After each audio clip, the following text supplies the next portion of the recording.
गरीब प्रेग्नेंट चुड़ैल का दुख। अरे बाप रे, मुझे छोड़ दे चुड़ैल। आखिरकार मैंने तेरा क्या बिगाड़ा है जो तू मुझे इस तरह हवा में लटका कर मार रही है? तुझे लड़कियों से नफरत है ना? तू ये भूल गई कि तू भी एक औरत है और एक औरत होकर औरत से ही नफरत कर रही है। छी छी छी, तू जैसी औरत होने से तो अच्छा है कि तू इस दुनिया में जिंदा ना रहे, इसीलिए अब तुझे मरना होगा। इतना कहकर चुड़ैल सुशीला को हवा में उड़ाकर दूसरी साइड फेंक देती है कि तभी दूसरी साइड से एक छोटी बच्ची की आत्मा आकर उसे फुटबॉल की तरह उड़ा देती है। सुशीला हवा में कभी इधर लुढ़क रही तो कभी उधर लुढ़क रही थी।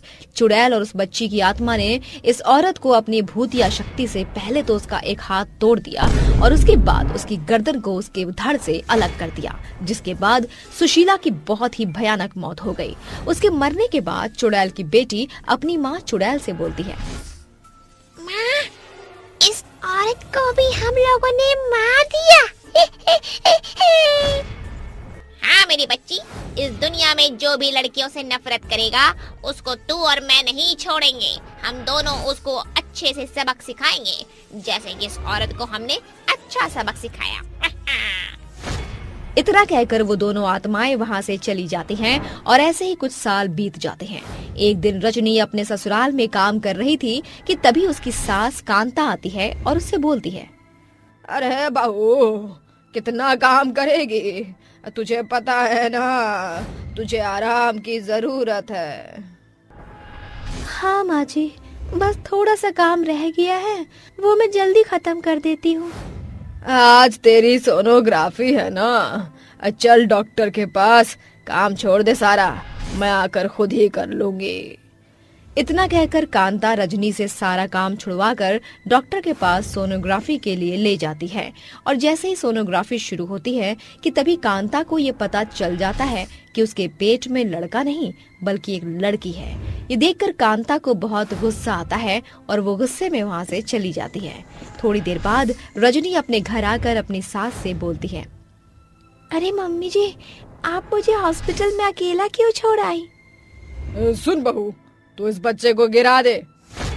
पर माँ जी, आप ऐसा क्यों बोल रही हैं? अभी तो थोड़ी देर पहले ही आप इतनी खुश थी, लेकिन अचानक आप मुझे बच्चा गिराने को क्यों बोल रही हैं? मुझे अपना वंश आगे बढ़ाने के लिए पोते की जरूरत है, न कि पोती की। और तेरे पेट में जो बच्चा पल रहा है वो एक लड़का नहीं बल्कि लड़की है, समझे तू? या तो इसे गिरा दे या अपनी जान गंवा दे। नहीं माँ जी, मैं अपने बच्चे को नहीं गिराऊंगी, चाहे कुछ भी हो जाए। बड़ी ममता उमड़ रही है? तू रुक, मैं अभी बताती हूँ तुझे। इतना कहकर कांता एक मोटी लाठी उठाती है और अपनी बहू को मारने लगती है। थोड़ी देर बाद अचानक वहाँ पर चुड़ैल और चुड़ैल की बेटी आ जाती है, जिसके बाद चुड़ैल अपने भूतिया शक्ति से पहले तो उसके हाथों से लाठी को दूर फेंक देती है और कांता को हवा में उल्टा लटकाकर वो दोनों आत्माएं कांता और रजनी के सामने आ जाते हैं। माँ देखो, यहाँ पर भी बेटी होने पर हंगामा हो रहा है, क्यों ना हम इसके सास को भी अच्छा सबक सिखाएं? हाँ बेटा, अब ये औरत भी नहीं बचेगी। एक बार फिर इस गांव में बेटी को लेकर औरत के ऊपर अत्याचार हुआ है। इतना कहकर वो चुड़ैल और चुड़ैल की बेटी उन दोनों आत्माओं ने कांता को एक भयानक मौत दे दी। ऐसे ही दिन बीतते गए और उस गांव में आए दिन एक लाश मिलती रही। ऐसे ही एक रात मीना को प्यास लगती है और वो पानी पीने के लिए अपने किचन में जाती है कि तभी उसको किसी के होने का एहसास होता है। वो पीछे पलटकर देखती है लेकिन उसको वहाँ पर कोई नजर नहीं आता। मीना पानी पीकर वापस अपने पति अंशु के कमरे में जाने लगती है कि तभी उसके वॉश बेसिन में अचानक नल से पानी गिरने लगता है। मीना जाकर नल बंद कर देती है और वापस अपने कमरे की तरफ मुड़ जाती है कि तभी एक बार फिर उस नल से पानी गिरना शुरू हो जाता है। मीना उस नल के थोड़े पास जाती है और वो देखती है उस नल में पानी नहीं बल्कि खून बह रहा था। ये देखकर मीना बहुत डर जाती है, जिसके बाद वो भागने की कोशिश करने लगती है कि तभी उसके घर की लाइट ऑन ऑफ होने लगती है और उसे किसी दो आत्माओं के हंसने की आवाज आती है।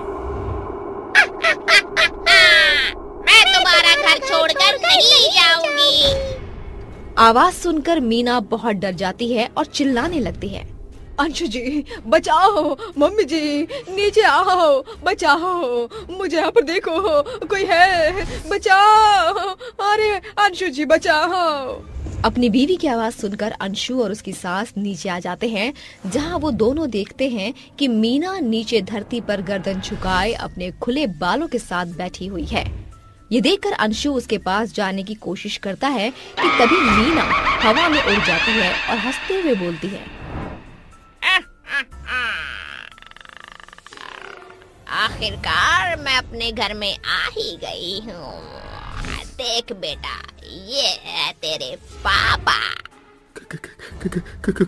कौन हो तुम? मेरी मीना तो नहीं लग रही।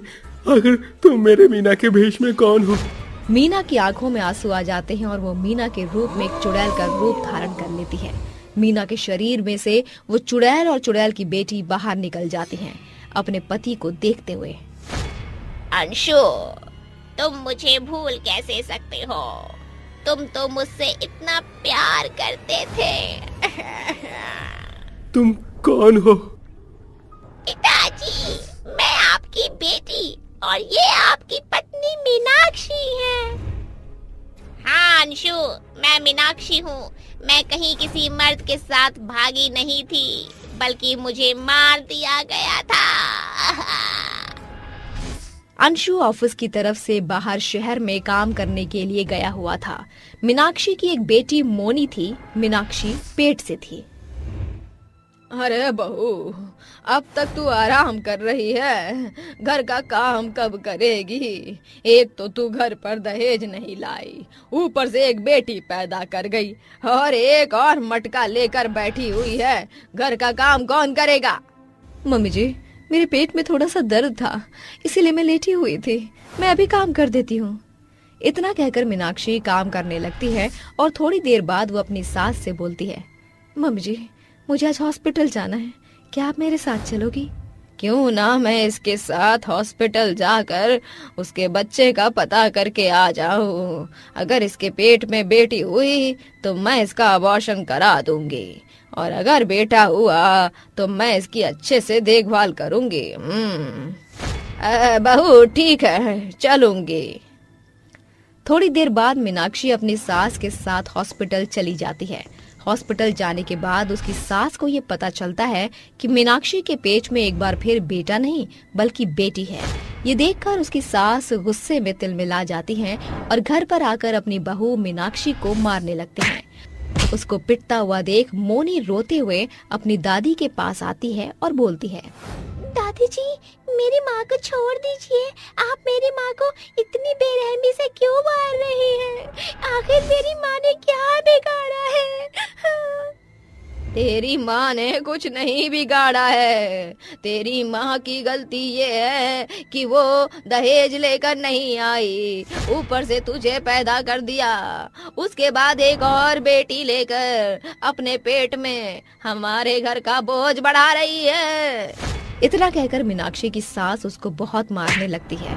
वो उसको इतना मारती है कि मीनाक्षी अपनी जान गंवा बैठती है। ये देखकर उसकी सास खुद से बोलती है, चलो आखिर मेरे घर से एक बोझ कम हो गया, लेकिन इसकी बेटी का मैं क्या करूं? ऐसा करती हूँ, इसकी बेटी को भी इसी के साथ ठिकाने लगा देती हूँ। अंशु जी, मैं मरी नहीं थी। अगर आपको विश्वास नहीं है तो अपने पीछे वाले आंगन में जाकर गड्ढा खोद के देख लीजिए। मेरी और मेरी बेटी की लाश आज भी वहीं पर है। ये सुनकर अंशु फूट फूट कर रोने लगता है और अपनी माँ से नफरत करने लगता है। मीनाक्षी, मेरी माँ ने तुम्हारे साथ बहुत ही ज्यादा बुरा किया। मैं अपनी माँ के लिए बहुत ही ज्यादा शर्मिंदा हूँ। लेकिन तुम ये देखो कि मीना भी पेट से है। अगर तुम उसके शरीर में रहोगी तो वो और उसका बच्चा दोनों ही मर जाएंगे।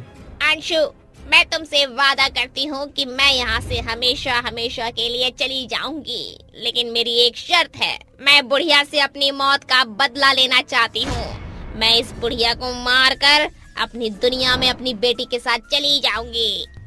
अंशु कुछ भी नहीं बोलता और अपनी आंखों में आंसू लिए खड़ा रहता है, जिसके बाद चुड़ैल और चुड़ैल की बेटी अपनी सास को मार देती है।